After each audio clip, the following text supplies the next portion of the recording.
What if I told you that even if the Federal Reserve cuts interest rates tomorrow, your loan, your mortgage, and even the stock market might not get any relief?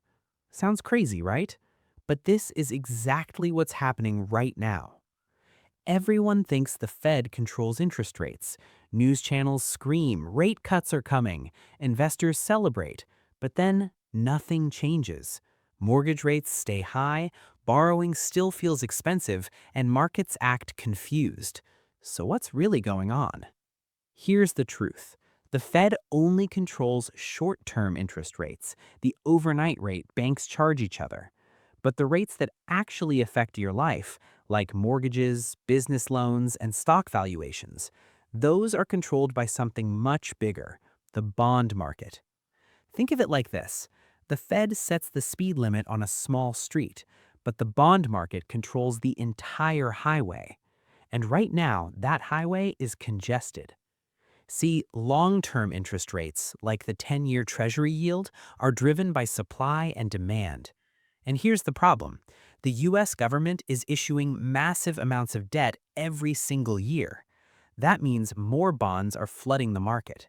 But at the same time, big global buyers are slowly stepping back.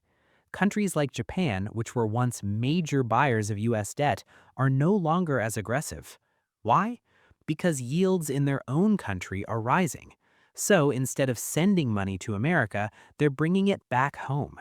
And when demand drops, yields go up. It's that simple. Now, here's where it gets serious.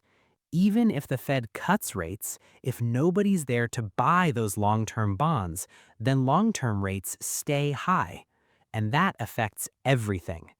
Mortgage rates stay expensive. Stock market, valuations drop. Businesses, borrowing slows down.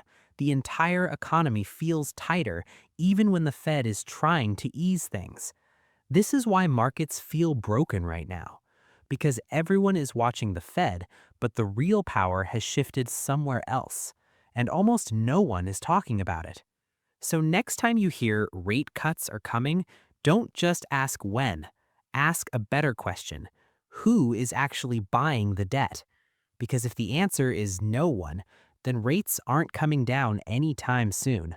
And that's the reality most people aren't ready for.